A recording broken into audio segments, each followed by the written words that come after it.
Her message arrived at 6:42 p.m. Plain, blunt, and cold. It's just dinner with my ex. We need to talk. Don't be controlling. No question, no apology. Just a line drawn in stone. She stood in the doorway, adjusting heels I'd never seen before, sharp, red, deliberate. Her eyes never lifted. Her tone rehearsed. I'll be back by 10. Don't wait up. Then the door closed. The lock clicked behind her, a soft sound, but one that slammed like a verdict. I didn't move, just sat still, air trapped in my chest, then exhaled. She expected anger, a demand, maybe some desperate plea for reassurance. But all I did was stare at the lipstick-ringed wine glass she left behind, still warm. And in that moment, I didn't just know she was lying.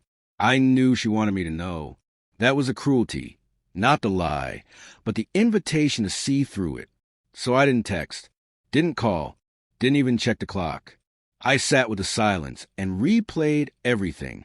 The way she laughed too brightly at messages I never read. The new gym routine. The unfamiliar cologne she said was just a sample. An emotional frost that settled in between us like something calculated. As if she was trying to push me away so she wouldn't have to jump. Just weeks before, she wept in the kitchen, called me her anchor, said I made her feel grounded. But it was never about security. It was about leverage. And the moment she walked out that night, she lost it. I let her story play out. Let her believe I was a fool in the dark. Meanwhile, I pulled the threads, checked her location history, her cloud backups. She always overlooked the cloud. Found him. The name I remembered from long ago.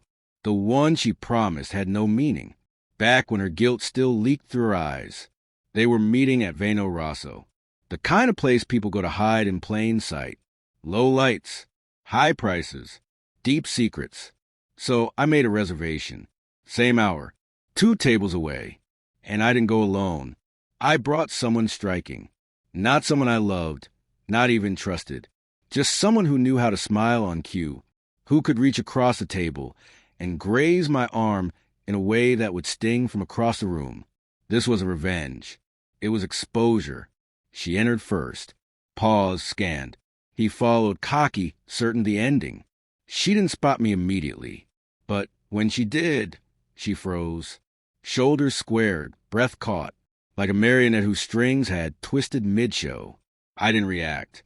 Just turned back to my date and murmured, "Another drink?" And from there it all unraveled. She laughed too hard, drank too fast, but her gaze kept drifting to the hand on my knee, to the stranger who had taken her seat. By dessert, she was gone. Not from the building, just from the moment. The waitress told us she locked herself in the restroom. Her ex waited a while, then left with a check and no good night. I found her in the parking lot, face streaked with mascara, hands shaking. I didn't speak, just handed her a photo, printed glossy, undeniable. 2 nights earlier, her in his car, his hand on her thigh, her face caught mid-laugh, lips parted, eyes alive. She didn't ask how I got it. She knew. "You chose this," I said, calm, like reading off a menu. She looked at the picture, like it might scream, then looked at me, not with shame, with fear, because I wasn't hers anymore, because she couldn't predict me, couldn't manipulate silence. I turned and left. No goodbye, no lecture, no mercy. She could keep her fiction, her mess, her ruined lipstick and shattered fantasy. That night wasn't a trap. It was a mirror, and when she looked in, she broke. Me? I've never been more still. Some people say they want the truth. Others only realize what it costs once it's staring back at them.